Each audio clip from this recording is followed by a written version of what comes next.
Bismillahirrahmanirrahim. Assalamualaikum warahmatullahi wabarakatuh. Halo rekan-rekan sekalian, kembali bersama saya Adik Purwanto, mahasiswa Unsia Prodi Manajemen PTC S1, mata kuliah Etika Bisnis. Saat ini akan menyampaikan proyek Food Estate dan Etika Bisnis, kegagalan dampak sosial dan kepatuhan terhadap regulasi. Proyek Food Estate di Kalimantan Tengah atau yang sering disebut sebagai lumbung pangan merupakan salah satu inisiatif besar pemerintah Indonesia untuk meningkatkan ketahanan pangan. Proyek ini mencakup konversi lahan yang luas menjadi areal pertanian untuk berbagai tanaman pangan seperti padi, jagung, dan singkong. Dikembangkan di beberapa wilayah. Proyek ini bertujuan untuk mengurangi ketergantungan pada impor pangan dan memastikan pasokan pangan yang stabil di dalam negeri. Proyek Food Estate di Kalimantan Tengah memang menghadapi berbagai tantangan yang menyebabkan banyak lahan sawah yang terbengkalai dan akhirnya beralih menjadi kebun sawit. Berikut pendapat terhadap proyek Food Estate. Proyek Food Estate memang konsep yang baik, terutama untuk meningkatkan ketahanan pangan dan mengurangi ketergantungan impor. Namun, cara pelaksanaannya perlu dievaluasi secara kritis. Secara pribadi, saya berpendapat bahwa proyek food estate seharusnya lebih fokus pada peningkatan produksi pangan dengan cara yang berkelanjutan dan melibatkan masyarakat lokal dalam setiap tahapannya. Transformasi lahan sawah menjadi kebun sawit sebaiknya dihindari karena bertentangan dengan tujuan utama proyek, yaitu ketahanan pangan. Solusi terbaik adalah pengelolaan lahan yang mempertimbangkan keseimbangan antara kebutuhan pangan, keberlanjutan lingkungan, dan keterlibatan masyarakat lokal. Untuk analisis etika bisnisnya, ada beberapa isu etika bisnis. Yang pertama, greenwashing. Klaim bahwa proyek food estate akan meningkatkan ketahanan pangan dan ramah lingkungan ternyata tidak sesuai dengan kenyataan. Mengingat banyaknya lahan yang terbengkalai dan dialihfungsikan menjadi kebun sawit yang justru merusak lingkungan. Ketahanan pangan yang tidak terbukti. Proyek ini seharusnya meningkatkan produksi pangan lokal, tapi kenyataannya banyak lahan yang tidak dikelola dengan baik dan hasil panennya pun tidak optimal. Nilai-nilai atau prinsip etika bisnis yang kurang dipenuhi dalam proyek ini, yang pertama, kurangnya transparansi dalam perencanaan dan pelaksanaan proyek dan informasi yang akurat mengenai dampak proyek terhadap lingkungan dan ketahanan pangan. Kurang akuntabilitas perusahaan atau pemerintah yang terlibat dalam proyek ini perlu bertanggung jawab atas hasil yang dicapai dan dampak yang ditimbulkan. Kurangnya keterlibatan masyarakat menyebabkan kurangnya pemahaman tentang kebutuhan dan keinginan masyarakat serta resistensi terhadap proyek. Kurangnya aspek keberlanjutan lingkungan dengan mengalihfungsikan lahan sawah menjadi kebun sawit yang merupakan ekosistem lokal dan mengurangi kapasitas produksi pangan. Beberapa saran dan langkah-langkah konkret yang perlu diambil eh, dalam faktor pelibatan masyarakat lokal. Caranya adalah konsultasi awal sejak tahap perencanaan proyek untuk memastikan proyek ini sesuai dengan kebutuhan lokal dan partisipasi aktif dalam pelaksanaan proyek termasuk pengelolaan lahan dan pemilihan tanaman.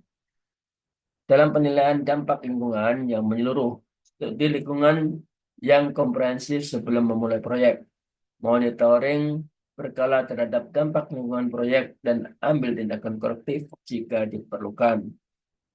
Kemudian langkah konkret tentang diversifikasi tanaman. Tanaman pangan utama seperti padi, jagung, dan sayuran untuk meningkatkan ketahanan pangan lokal dan tanaman rumah ramah lingkungan dan sesuai dengan kondisi tanah dan iklim setempat. Penggunaan teknologi pertanian yang ramah lingkungan, irigasi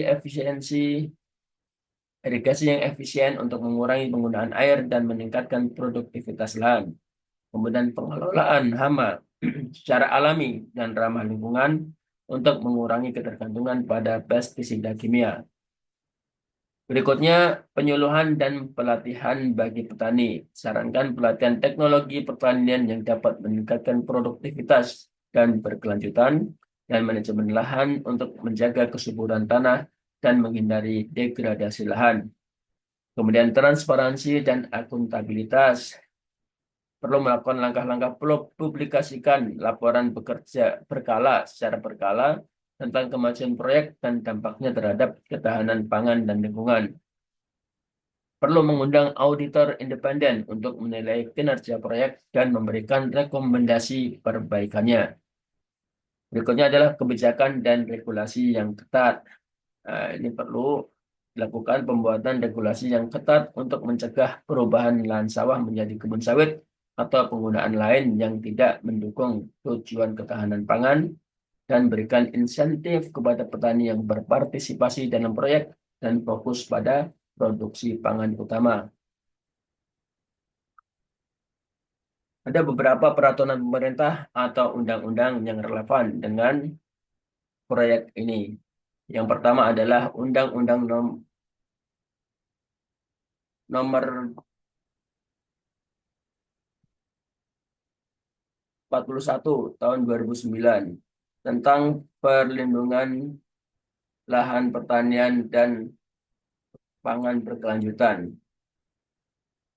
Undang-undang ini mengatur perlindungan dan pengelolaan lahan pertanian pangan untuk memastikan ketahanan pangan nasional, kemudian menetapkan pedoman untuk penggunaan lahan pertanian pangan secara berkelanjutan. Kemudian yang kedua, Undang-Undang Nomor 32 Tahun 2009 tentang perlindungan dan pengelolaan lingkungan hidup.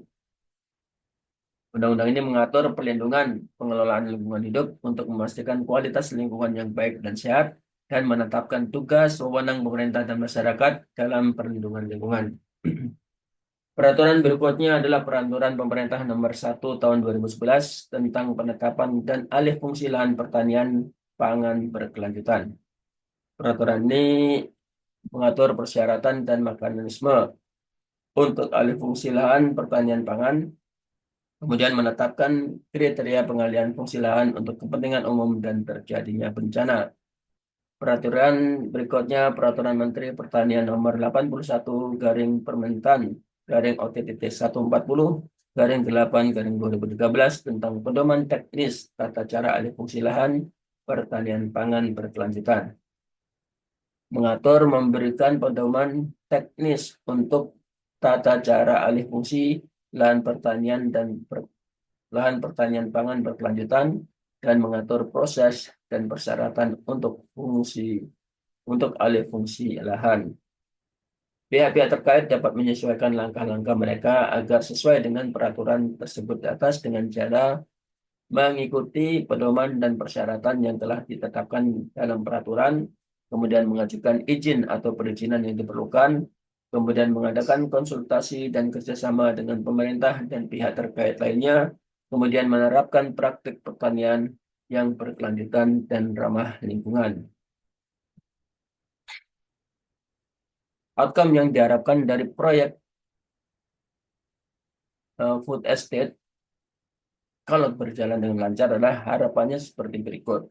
Dari faktor ketahanan pangan, harapannya adalah produksi pangan dapat meningkat, mengurangi ketergantungan pada impor, dan memastikan ketersediaan pangan yang stabil di dalam negeri.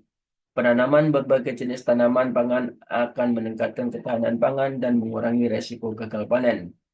Dampak yang timbul tentunya dengan produksi pangan yang meningkat dan diversifikasi tanaman, ketahanan pangan nasional akan terjaga, mengurangi resiko kelangkaan pangan dan fluktuasi harga pangan. Kemudian dari faktor keberlanjutan lingkungan, dengan praktek pertanian yang ramah lingkungan dan teknologi pertanian modern, lingkungan akan terjaga. Kemudian dengan menghindari alih fungsi lahan sawah menjadi kebun sawit, maka deforestasi dapat diminimalkan dan dengan teknologi irigasi yang efisien dan pengelolaan sumber daya alam yang bijaksana, maka akan menjaga keberlangsungan dan keberlanjutan lingkungan. Praktek pertanian yang berkelanjutan akan memastikan bahwa sumber daya alam tetap lestari untuk digunakan oleh generasi mendatang, serta melindungi ekosistem lokal dari kerusakan. Berikutnya, kepercayaan masyarakat terhadap proyek pemerintah. Nah, outcome-nya adalah transparansi dan akuntabilitas. Nah, memberikan laporan berkala tentang kemajuan proyek agar kepercayaan masyarakat meningkat. Keterlibatan masyarakat meningkatkan rasa memiliki dan dukungan terhadap proyek serta mengurangi resistensi. Kemudian, keberhasilan proyek dalam mencapai tujuan ketahanan pangan dan keberlanjutan lingkungan akan meningkatkan kepercayaan masyarakat. Dampak yang timbul tentunya dengan keberhasilan proyek yang transparan dan akuntabel akan meningkatkan kepercayaan masyarakat terhadap pemerintah, memperkuat dukungan masyarakat terhadap program-program pembangunan lainnya. Demikian presentasi yang dapat saya sampaikan. Semoga bermanfaat. Assalamualaikum warahmatullahi wabarakatuh.